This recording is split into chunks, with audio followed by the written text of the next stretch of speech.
वो लोग कुछ समझते नहीं है तो उनसे पूछना चाहिए कि तुम 32वीं शिव जयंती मनाते हो। कुमार कुमारी 32वीं, 38वीं, 40वीं, 70वीं, अभी कौन सी मनाई थी? 70वीं शिव जयंती मनाई थी। तो उनसे पूछो तुम 70वीं शिव जयंती मनाते हो तो 70 साल पहले शिव आया, कौन से दिन आया बताओगे? बता सकते हैं? बिल्कुल नहीं बतावेंगे, जानते ही नहीं। सिर्फ ऐसे ही जैसे भक्ति मार्ग वाले मनाते हैं, उनकी देखा धुनी उन्होंने भी शिव जयंती के दिन मनाना शुरू कर दिए। तो वो लोग कुछ समझते नहीं है, पूछना चाहिए। अगर सर्वव्यापी है तो जयंती कैसे मनावेंगे? क्या जयंती तब मनावेंगे जब एक व्यापी होगा तो जयंती होगी, या सर्वव्यापी होगा तो जयंती होगी? और ब्रह्मा कुमार कुमारियों से पूछो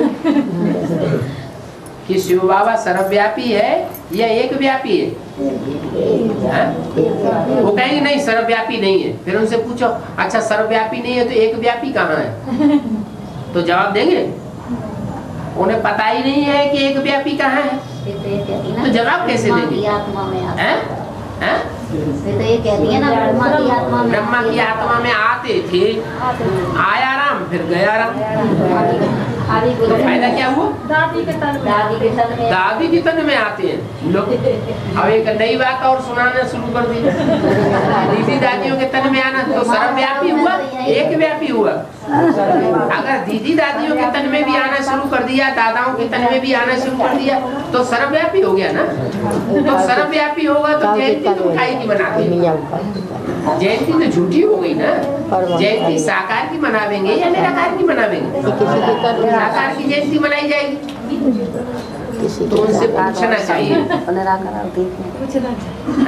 तुम्हारा परमपिता परमात्मा शिव जिसकी तुम जयंती मनाते हो वो तुम सर्वव्यापी मानते हो, एक व्यापी मानते हो?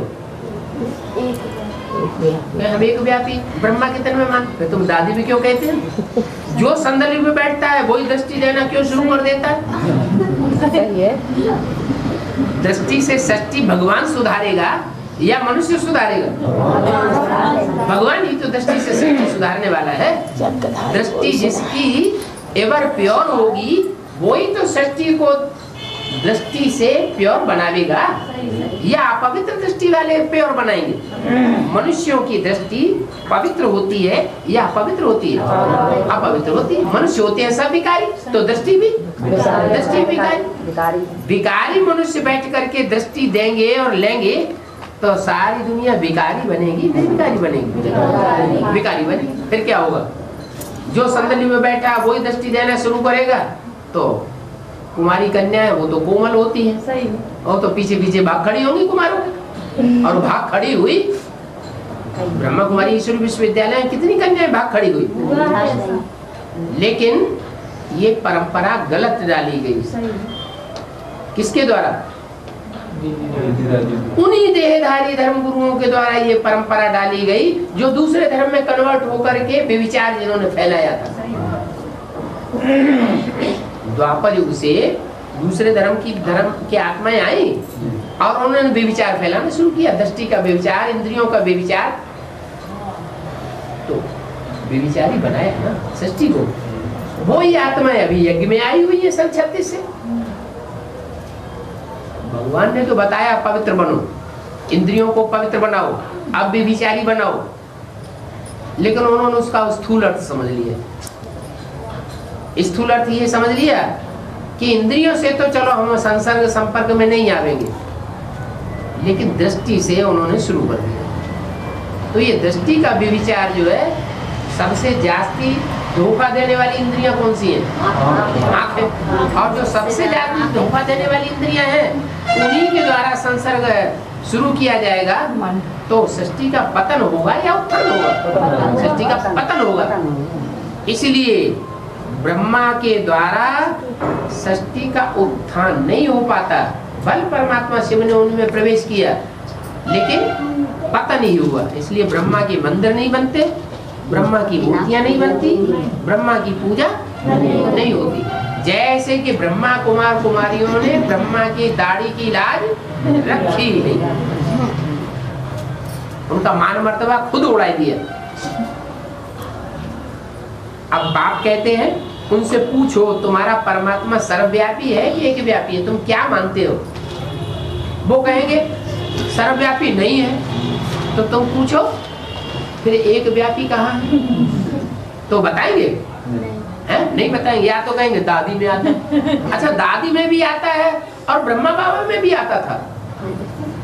डबल आते नहीं, ये बोलते ना कि सिर्फ ब्रह्मा की आत्मा में सिर्फ परमात्मा आता है, तो दोनों सूल आती है। बाबा ऐसे बोलते हैं सूक्ष्म शरीरधारी है, ये सूक्ष्म शरीर में आते हैं। लेकिन मुरली में तो कहा है कि मैं सूक्ष्म शरीरधारी ब्रह्मा में आता ही नहीं हूँ। मुरली में कहते थे कि वो नहीं मानते थे कि नहीं सूक्ष्म शरीर में आते हैं, तो ये दादी के तन में आते हैं। ये दूसरे नए भगवान की बात हो गई ना। फिर दोनों मिलके आते हैं। भगवान एक होगा या एक ही बात करेगा या दो बातें करेगा? भगवान तो एक ही होता है।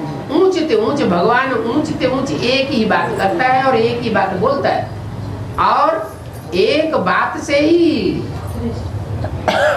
एक दुनिया की स्थापना होगी। क्या नहीं तो द्वैतवादी दुनिया बन जाती है। द्वैतवादी दुनिया होती ना कौन से युग से? द्वापर में से द्वैतवादी दुनिया होती। जो एक बात करता है वो ही सतयुग की नई दुनिया स्थापन कर सकता है। उसको कहते हैं एक सदगुरु निराकार अकाल मूर्त।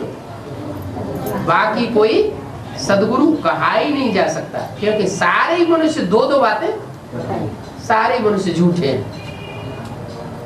एक शिव परमात्मा है जो सच्ची बात सुनाता है।